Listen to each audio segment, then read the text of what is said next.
नमस्कार दोस्तों, स्वागत है द थ्रिफ्टी स्कॉलर में। आपने एक बात जरूर सुनी होगी, पहला 1 करोड़ सबसे मुश्किल होता है।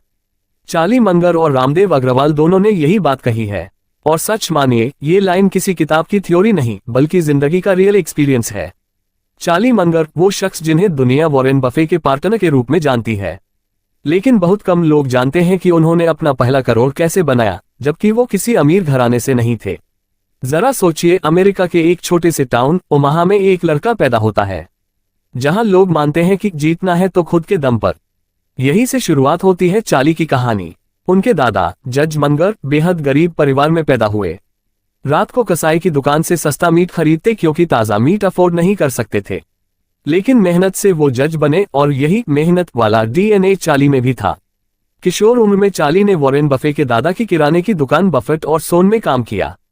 हर शनिवार 12 घंटे काम के बाद उन्हें मिलते थे सिर्फ $2। इतना कम पैसा कि टैक्स भरते वक्त मालिक उन्हें मजाक में 2 पेनी टैक्स भी खुद से भरने को कहते थे। लेकिन वहीं से चार्ली ने सीखा कि सिर्फ मेहनत से अमीरी नहीं आती, उसे स्केल करना पड़ता है। 1948 में चार्ली ने हार्वर्ड लॉ स्कूल से ऑनर्स के साथ ग्रेजुएशन की। वो चाहे तो बॉस्टन में रहकर एक आरामदायक वकालत की जिंदगी जी सकते थे, पर उन्हें कंफर्ट नहीं, चैलेंज चाहिए था। वो ऐसी जगह जाना चाहते थे जहां जीत टैलेंट से तय होती है, न कि जान पहचान से। इसलिए वो लॉस एंजेलिस चले गए। फिर आया उनकी जिंदगी का सबसे कठिन दौर। 1953 में तलाक हुआ। 1954 में उनके बेटे को ल्यूकीमिया हो गया और सिर्फ 1 साल बाद 9 साल की उम्र में उसका निधन हो गया। चार्ली टूट गए, शारीरिक, मानसिक और आर्थिक रूप से। उन्होंने कहा था, अगर तुम्हारे पास $1000 भी नहीं है तो तुम्हारी लाइफ किसी भी दिन टूट सकती है। यानी जब तक आपके पास बेसिक फाइनेंशियल सेफ्टी नहीं है, आपकी जिंदगी बेहद नाजुक है। वो समझ गए थे, $5000 का 10% ₹500 ही रहेगा, उससे जिंदगी नहीं बदलती।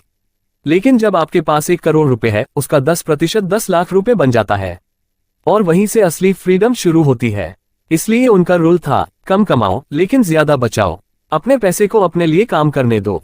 अपने बेटे की मौत के बाद उन्होंने एक दोस्त के साथ मिलकर एक छोटी सी कंपनी खरीदी, ट्रांसफॉर्मर इंजीनियर्स को। कोरियन वॉर चल रही थी, फैक्ट्रियां लग रही थी, ट्रांसफॉर्मर्स की मांग बढ़ी हुई थी। कंपनी चल पड़ी, लेकिन जैसे ही युद्ध खत्म हुआ, मार्केट में कंपटीशन बढ़ा और कंपनी धीरे धीरे डूबने लगी। चार्ली ने सीखा, लेवरेज ठीक है, लेकिन तभी जब रिस्क कंट्रोल में हो। इसके बाद उन्होंने एक नया दांव खेला, रियल एस्टेट। उन्हें प्रॉपर्टी बिजनेस की समझ नहीं थी, लेकिन एक लॉयर होने के नाते वो हर क्लॉज पढ़ते और सीखते गए।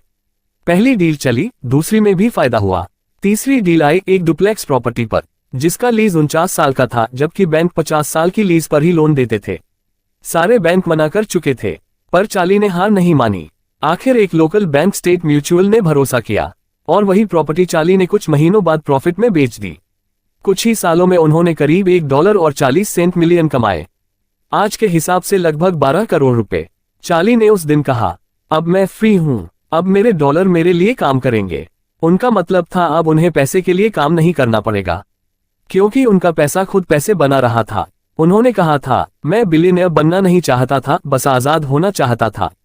यही असली फाइनेंशियल फ्रीडम है। तो सवाल उठता है, हम अपना पहला 1 करोड़ कैसे कमाएं? चार्ली मंगर का जवाब बड़ा सिंपल था, पहला करोड़ मेहनत से आता है, जादू से नहीं। ज्यादा कमाओ, कम खर्च करो और निवेश करते रहो।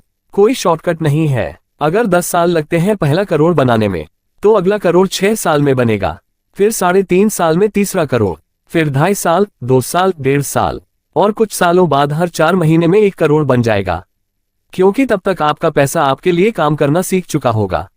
चार्ली ने जिंदगी से हमें एक सिंपल लेकिन गहरा सबक दिया, पहला करोड़ पैसे से नहीं, माइंडसेट से कमाओ, बाकी करोड़ अपने आप आते जाएंगे। द थ्रिफ्टी स्कॉलर के लिए यही असली सीख है। फाइनेंशियल फ्रीडम कोई लॉटरी नहीं, बल्कि वो प्रोसेस है जो आपको अपने पैसे का मालिक बनाती है, गुलाम नहीं।